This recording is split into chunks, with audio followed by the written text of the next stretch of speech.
H1B വിസയുടെ fees $1,00,000 ഉയർത്തുവാനുള്ള അമേരിക്കയുടെ തീരുമാനം ഇന്ത്യ ഉൾപ്പെടെ വിവിധ രാജ്യങ്ങളിൽ വ്യാപകമായ ആശങ്ക ഉയർത്തിയിരുന്നു. നിലവിൽ അമേരിക്കയിൽ ജോലി ചെയ്യുന്ന H1B വിസക്കാർക്കും ഈ തീരുമാനം ബാധകമാകുമെന്ന ആശങ്കയായിരുന്നു ഇതിൻ്റെ അടിസ്ഥാനം. എന്നാൽ അമേരിക്കൻ പ്രസിഡന്റിൻ്റെ തീരുമാനത്തിൽ വ്യക്തത വരുത്തി വൈറ്റ് ഹൗസ് വക്താവ് കാരോലിൻ ലിവിറ്റ് രംഗത്തെത്തി. നിലവിൽ വിസ ഉള്ളവർക്കും വിസ പുതുക്കാനുള്ളവർക്കും ഈ നിരക്ക് വർധനവ് ബാധകമാകില്ല എന്ന് വൈറ്റ് ഹൗസ് വക്താവ് അറിയിച്ചു. അതായത് നിലവിൽ H1B വിസ ഉള്ളവർ അമേരിക്കയിലെത്തുമ്പോൾ ഈ അധിക നിരക്ക് നൽകേണ്ടി വരില്ല.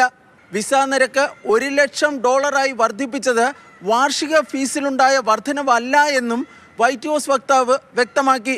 വൈറ്റ് ഹൗസ് വക്താവിൻ്റെ വിശദീകരണത്തിന് ശേഷവും H1B വിസ സംബന്ധിച്ച കാര്യങ്ങളിൽ അവ്യക്തത തുടരുകയാണ്.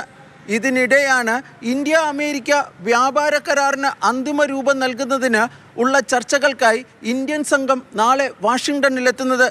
കേന്ദ്ര വാണിജ്യ മന്ത്രി പീയൂഷ് ഗോയലിൻ്റെ നേതൃത്വത്തിലുള്ള സംഘമാണ് വാഷിംഗ്ടണിൽ എത്തുന്നത്. കഴിഞ്ഞ ആഴ്ച അമേരിക്കൻ സംഘം ദില്ലിയിലെത്തി ചർച്ച നടത്തിയിരുന്നു.